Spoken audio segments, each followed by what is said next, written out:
Хайырлы иртә, эфирда Татарстан яңалыклары, студияда Гөлназ Ибрахимова. Казанда җәмәгать транспортында йөрү бәясе үзгәрергә мөмкин. Хөкүмәт порталында Татарстан Республикасының тарифлар буенча дәүләт комитеты карары проекты урнаштырылды.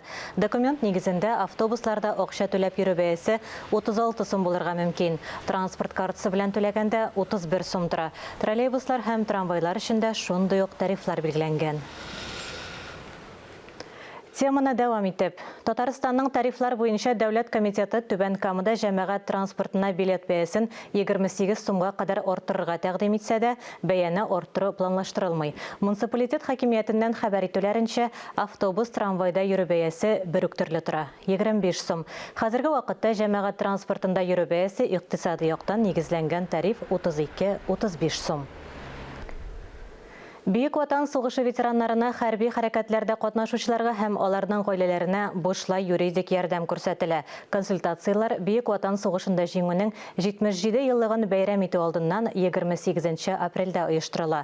Сорауларга Россия пенсия, социаль иминiyet фондлары, федераль салым, дәүләт теркәве, кадастр һәм картография федераль хезмәтләре, шулай ук республика сәламәтлек саклау, җир һәм мөлкәт мөнәсәбәтләре, хезмәт, мәшгульлек һәм социаль яклау, юстиция министрлыклары белгечләре җавап бирә. Республика дәүләт торак инспекциясе, прокуратура вәкилләре, адвокатлар һәм нотариуслар да ветераннарга хезмәт күрсәтә. Бөек Ватан сугышы музеенда фронт истәлекләренә багышланган рәсемнәрне карарга мөмкин. Булар сугыштан соң иҗат ителгән картиналар коллекциясе һәм заманча рәссамнар хезмәтләре. Коллекцияне хәрби тарихи миниатюралар, солдат сыннары, хәрби техника модельләре тулыландыра. Татарстанда хәтер бакчасында 400 меңгә якын үсенте утыртыла. Бөек Ватан сугышында яу кырында ятып калган солдатлар истәлегенә агач утырту буенча халыкара акция башлана. Рәсми мәгълүматларга караганда, республикада сугыштан соң 378 мең кеше туган ягыбызга кире әйләнеп кайтмаган. Хәтер бакчасында шул кадәр агач утыртылырга тиеш. Хәтер бакчасы 4 мәйданчыкта Петрәч районының Шигали авылы, Лаеш районының Тарлаш авылы янында, Дачный бистәсе һәм Биектау районының Каменка шифаханәсе янында барлыкка килә. Яфраклы агачлар, шыршы, нарат утыртыла. Әлеге чара 30 апрельгә билгеләнгән. Акция май аенда да дәвам итә. Барлыгы 1 миллион үсенте утырту күздә тотыла. Рамазан айының соңгы 10 көненә кердек. Халык көн сайын ифтар мәҗлесләренә йөри. Иң зур мәҗлесләрне ярдәм мәчете үткәрә. Тулырак мәгълүмат ислам динен кабул итүнең 1100 еллыгына багышланган махсус сәхифәбездә. Сүзне коллегам Мөршидә Җиһанга бирәм. Әссәламу алейкум вә рахматуллахи вә бәрәкәтүһү, хөрмәтле дин кардәшләр. Бүген чыгарылышыбыз тулысынча ярдәм мәчете эшчәнлегенә багышлана. Быел ярдәм фонды ачылганга 15 ел.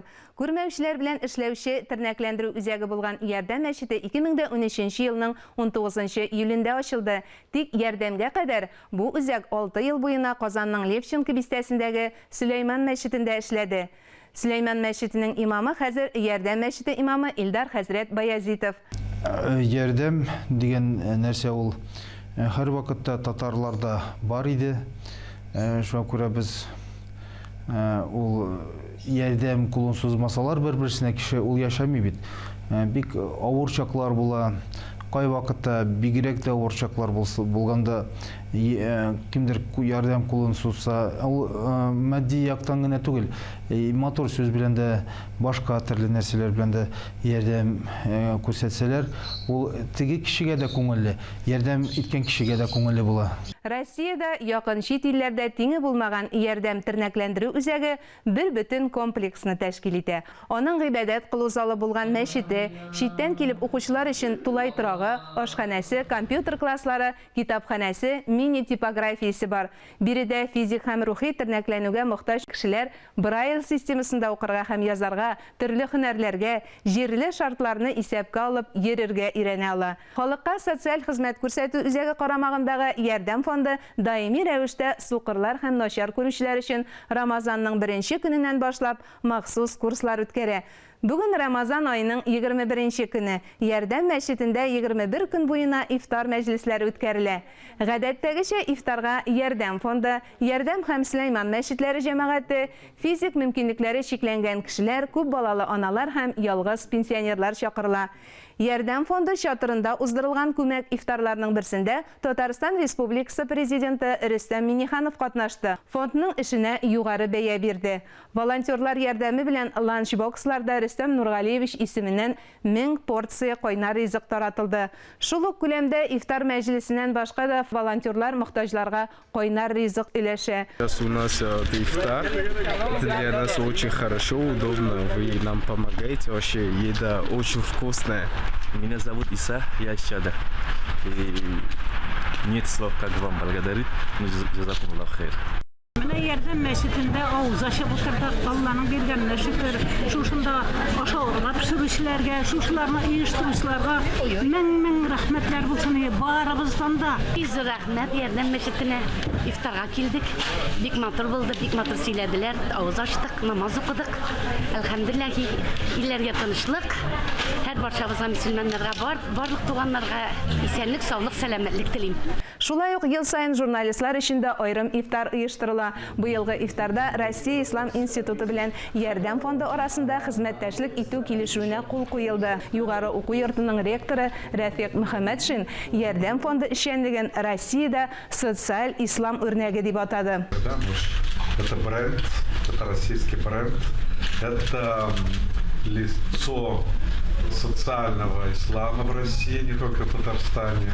Дөрестән дә, Ярдәм фонды тарафыннан сәламәтлеге чикле кешеләрне реабилитацияләү, коляскадагы инвалидларга, Даун синдромлы балаларга ярдәм итү курслары, күрмәүче кешеләргә Коръән бүләк итеп, аны бәхетле ит акциясе, тәмәке тарту, наркотиклар куллану, эчкечелек кебек яман гадәтләрдән арына алмаучылар белән эшләү, ятим һәм авыру балалар өчен гаилә учагы һәм башка проектлар гамәлгә куелган. Аллаһы Тәгалә безне кеше итеп яралткан. Кешелеклелек, шәфкатьле, кече күңелле, кайгыртучан, ярдәмчел булу дигән сүз. Барыбыз да кешелекле булыйк дигән теләктә киләсе җомгага кадәр сау булашам. Тоткан уразаларыгыз кабул булсын, исәнлектә күрешик. Буа шәһәрендә яшәүче Маһира Сайранова 95 яшьлек юбилейын каршы алды. Тормышның һәр мизгеленә сөенеп, булганына шөкер итеп, балалар, оныклар кадер-хөрмәтендә яши ул. Үзенең гомер бәйрәмен дә якыннары янәшәсендә каршы алды. Юбилейны тәбрикләү мизгелләре киләсе язмада.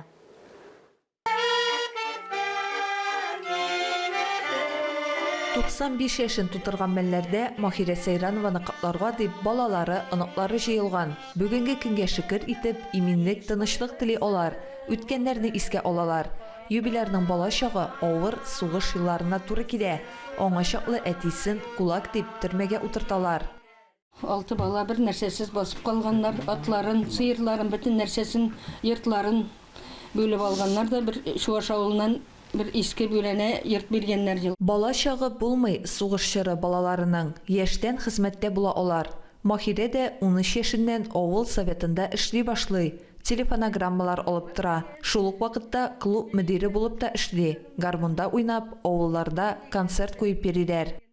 Кайгылы хәбәрләрне таратырга туры килгән, иш пишмаклы хатлар да илтергә туры килгән аңа. Аны күргәч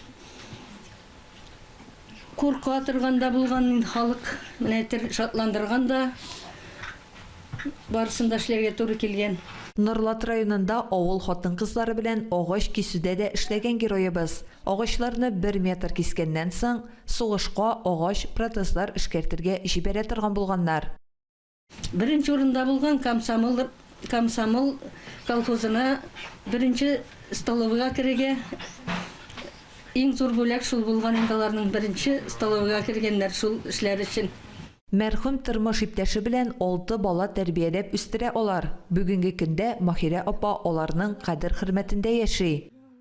Әти белән икәү безне матур итеп үстерделәр, бик матур яшәделәр. Бу көнне юбилейны котларга якыннары гына түгел, шәһәр җитәкчелеге дә килгән иде. Россия президентының котлау хаты, район башлыгының рәхмәте һәм бүләген шәһәр башкарма комитеты җитәкчесе Рафис Галәветдинов тапшырды. Алсу Самигуллина, Илнур Кадыров, Татарстан яңалыклары. Габдулла Тукай исемендәге дәүләт премиясенә кандидатлар белән таныштыруны дәвам итәбез. Әлеге бүләккә ул татар шәхесләренә скульптур портретлар өчен тәкъдим ителә. Ул Мәскәүдә яши. Кадим Җәмитов Татарстанның милли китапханәсе элеккеге Казан милли мәдәни үзәге каршында урнаштырылган Хөррият монументы авторы. Әлеге монумент республиканың яңа тарихи символы. Муса Җәлилнең Оренбургтагы һәйкәле, Оренбург театрында Ильясбек Ашказарский һәйкәле, Кютахида Ататүрек һәйкәле аның ише. Кадим Җәмитов дигән төшенчә, аның иҗаты, аның әсәрләре шамутта башкарылган булсыннар. Бүтән материалларда алар мәңге яшәячәк, чөнки ул безнең теге классик сынчылык сәнгатендә һәйкәл тараш дип әйтәбез без аны, сәнгатның ниндидер бер феномен тудырды. Аның иҗаты бик күп кырлы, аның Тукайга багышланган әсәрләре искиткеч шундый. Ниндидер Тукайның йөзе Наумизде içinde көчле тоела, Тукайның энергиясе тоела. Җомга иртәсенә әзерләгән яңалыкларыбыз шулар иде. Ә без яңалыклар иҗат төркеме сезнең белән саубуллашабыз. Сау, сәламәт булыгыз.